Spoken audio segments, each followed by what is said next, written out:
Hi, this is Megha Joshi, the host of the Boardroom Zen podcast. This show is created for the ambitious business leaders. Are you someone wanting to play big? Want to possess a strong brand and executive presence that makes you belong in every room you walk into? And all of this without putting your personal life on hold? If the answer to those questions is yes, then you are in the right place. In this show, I sit down with best-in-class leaders to distill their wisdom while sharing what helped me stand out as a Fortune 100 executive. So let's get started. Our guest today is a beloved friend, fellow Betsy, and a global media and streaming executive at BBC Studios. She joins us today from her home in Brooklyn, New York. Her superpowers lie in driving global content sales and strategy to fuel global business growth. Before her role at BBC Studios, she held key positions at A&E Networks and in the digital ad sales world. When she's not conquering the corporate ecosystem, you can catch her buzzing around as the co-founder of Gowanus Apiary, because who says you can't negotiate deals and negotiate with bees at the same time, right? Please join me in welcoming none other than Sarah Shriver to the show. Sarah, welcome. Hello, Megha. Thank you. So nice to be here. What a delight, Sarah. Long time in the making. Yeah. And Sarah, as a fellow Betsy and friend, hey, I can go on and on about you on this podcast, right? I totally could. But for the benefit of our listeners here today, could you give us a sneak peek into who Sarah really is? I am very much a family person. I have a wonderful husband, 2 grown children, and brother that I'm very close to. Family is incredibly important to me. Relationships are incredibly important to me, whether it's family, friends. And I'm interested in all kinds of things. We raised our children in New York City because we love culture and we love to travel. And I like bicycling and, as you said, bees. So not too extraordinary or different from most people, probably. Yeah. And hey, I've greatly enjoyed getting to spend time with you over the past few years. And really, you light up our days when we get on our monthly check-ins. So I am so thrilled you're here. Thank you. And so, Sarah, as a former colleague of yours, I have witnessed your career trajectory, right? And especially in the sales arena, you bring this magic touch with you. So do you care to spill the beans on what has been your secret sauce over all these years? Mike, I think we've talked about it a lot, right? I think it's really listening and it's serving a purpose. It's not just force feeding. It's important to solve for the strategies and the objectives of your own needs and your own sales organizations, but it's also to find that match with your clients and to listen and to know when to proceed, when to back off. I learned from a great leader that silence is golden, and it's very important to listen and to know your client's business, just like as a friend, what your friend needs, what your partner needs. It's all about human instinct, right? And serving that purpose all the way through your life. Yeah, I love it, Sarah, and especially that comment about tuning into your human instincts, because we're all born with it. So, Sarah, the other piece that you mentioned that piqued my interest is the fact that silence is golden. And actually, from what I've seen in the corporate ecosystem, a lot of leaders look at silence as a sign of powerlessness, right? In fact, people that get most airtime in a boardroom, that's associated with more influence in that space. How do you feel about it? I think it's very different in an internal corporate setting versus a negotiation or a sales one-on-one selling to your client setting, right? In a boardroom, I can imagine, or in a senior leadership meeting, it's important to have your voice heard as long as it's obviously something that's relevant and it's the right time to be speaking. In a sales relationship, when you're pitching or when you're waiting for comments from clients and you pitch something and then you're waiting for feedback, you must be able to embrace that stillness to hear. Otherwise, if you just keep going, and years ago we used to say, you can't just show up and throw up. You you need to pause. You need to have pauses. You need to allow people time to digest and to respond. And I've found that in interviewing people, I've found that in negotiations, you say something and it's not a trick or a tactic. It's a form of respect that we all have to have time to process. Yeah. And I think that's a great distinction, Sarah, between operating in a sales negotiation setting versus operating in a boardroom where you're driving decisions, right? And especially in the sales realm, a lot of salespeople have this tendency to keep going and oversell whatever that they're selling, right? And the more they speak, the lesser clout, the lesser influence they have with every passing second, because now the customer has totally lost them. Right. Agree. So, Sarah, in your corporate life, have there been any, personal stories that you could share where this power of listening has really worked to your advantage? Yeah, I think, and it goes back to decades and decades of coaching and training. And there's always nuggets that you can get from listening to other people's experiences and other people's training. And it's the fact that you see that when you pause, when you're telling a story, what's a sales pitch or what's a presentation is a story, and you're building the story. And what's better when you build the story than to see the light go off in somebody's eyes, right? And you're talking and you're talking and you pause and you look and you're like, get it? Understand? And they do, and they respond, and they have their 20 years ago, it was the Blackberries, and they put their Blackberries down, and now they put their phones down, and you have their attention.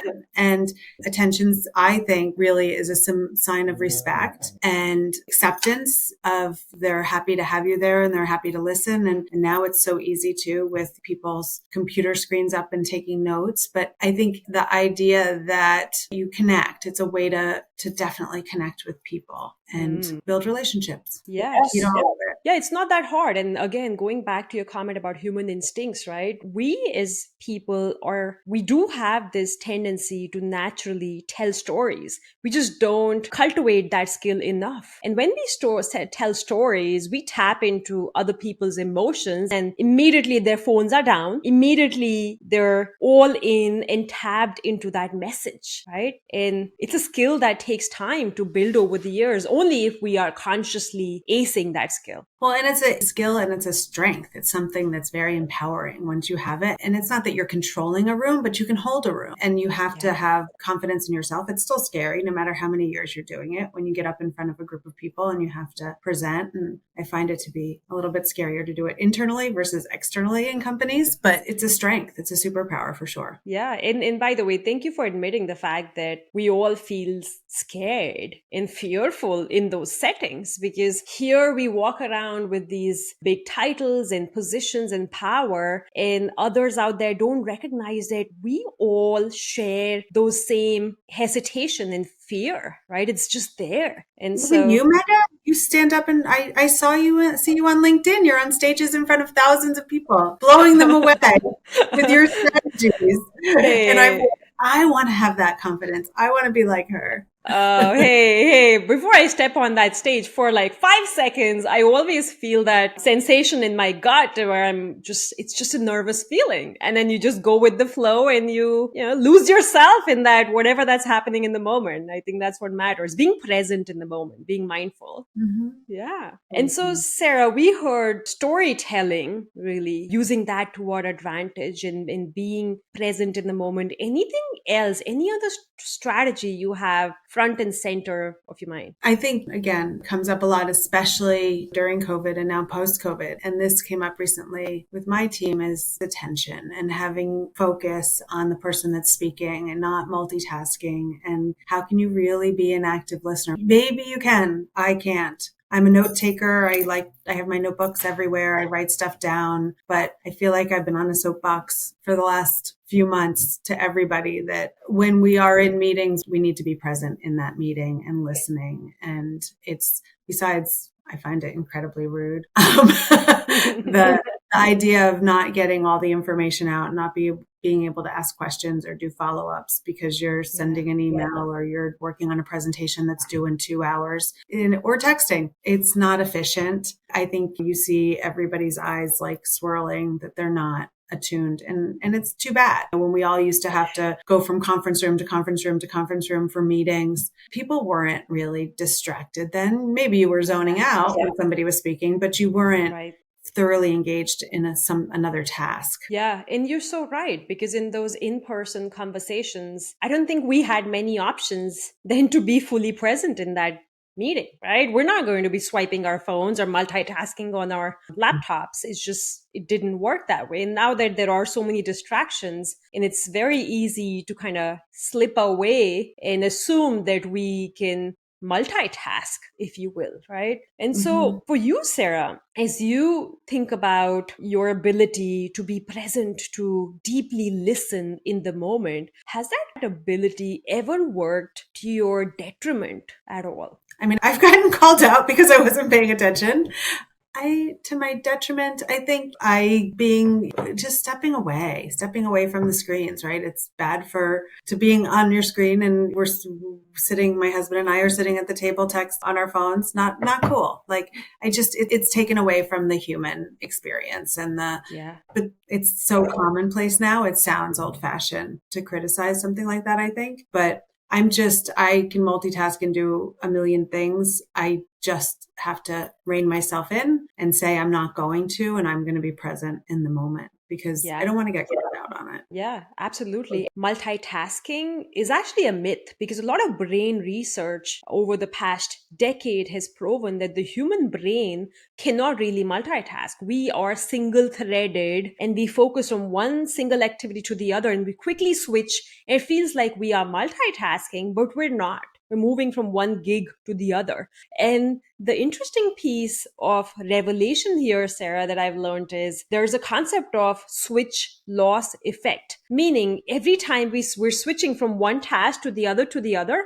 we're losing about 20% of our focus. And Wow. so we don't even realize how much of brain power we're squandering in the moment. And so once I read that research, I can totally relate to it. And it really takes us a long time to bring our brain to the same level of attention. And so switching very quickly across tasks, or rather multitasking, is really killing our productivity at its core, which was, Very interesting. yeah, and it really blew me away. So clearly, I try to single task as much as possible, but I also recognize in this day and age, it's impossible to just stay so focused on one thing, right? Which is why sometimes it helps to create those deep working blocks where you're not disturbed by others, right? In the Yeah, we've moment. talked about it. I mean, the blocking your calendar and not allowing time to be usurped by your thinking time. Exactly. And as I work with my clients here, the majority of them are corporate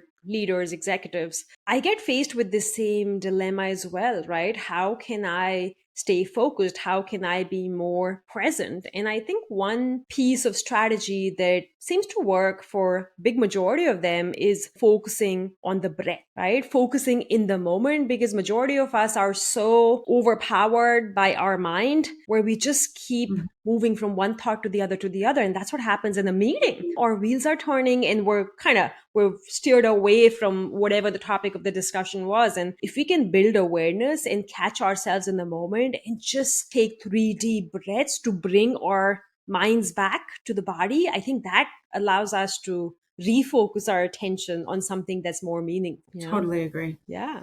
And so, About that Sarah, it's difficult to know when you need to make that switch. Like as you're going along, you have to be like, okay, you have to recognize it and reset. totally, totally. Otherwise, the boat's gonna sail too far away from the shore and we don't even realize. So first we got to recognize that we're sailing away and it's time to snap back. Hmm. Great conversation, Sarah. Another question I have for you, we've got a lot of high achievers in the audience here. And so, would you have any advice for these listeners who have their eyes set on elevated roles in the corporate ecosystem from your own journey? I think find something that interests you and then find stakeholders that can help get you there. And I have never once in my career had somebody walk up to me and say, you can have this promotion. You can have this job. It's always been either a job I've asked to be created. It's either a conversation that started at a lunch where I met somebody and I thought that I would enjoy working with them, or it was sort of a whole, or there was somebody moving along and I would say, I think I'm the person for that job. So you have to, I tell people all the time that I mentor, you get nothing if you don't ask for it. And when you ask for it, you have to have a reason. And I think people are so willing to network and to talk and to have a coffee. And there's so many burgeoning industries I'm in media and entertainment, but within all different industries. And there's things that exist today that won't exist tomorrow and things that haven't been discovered yet. So find somebody smart that you appreciate in whatever industry and stay in touch and explore networks as far and deep as you can. Yes. And I love that piece of advice. To summarize it, you pointed to knowing your what, right? What drives you? What brings you success and joy in life, and then go after it. And then focus on the who can help propel you, who can support you in that journey. And then also figure out who can you help along the way, right? And you alluded to the power of networking, which I feel like is the most underutilized skill in the corporate ecosystem right now. We feel like as leaders, if we do our best work, we should be promoted. We should be tapped for bigger, better roles. But hey, what we forget is without really sharing our genius with the world, without really putting our intentions out there and really connecting with others, nothing will come by chance to us, right? We have to be the creator of our destinies, if you will, and move that boat along. Nobody's going to do it for you. That's it. Yes. Yeah. And so, Sarah, it's been absolutely wonderful having you on the show. Thank you for making time for us. And I just want to say how much I've enjoyed this conversation as much as I enjoy our monthly check-ins. So thank you again. I'm so happy to participate in your podcast. It's been a lot of fun chatting. Thank you. There is no better time than now to stop playing small and tap into your zone of genius. With a Boardroom Zen executive coach by your side, experience the game-changing transformation, both internally and externally. Find out more on boardroomzen.com. And thank you for listening to my show. It means so much to me. I'd love for you to subscribe and leave a review on your favorite listening platform. More power to you, and hope to see you soon.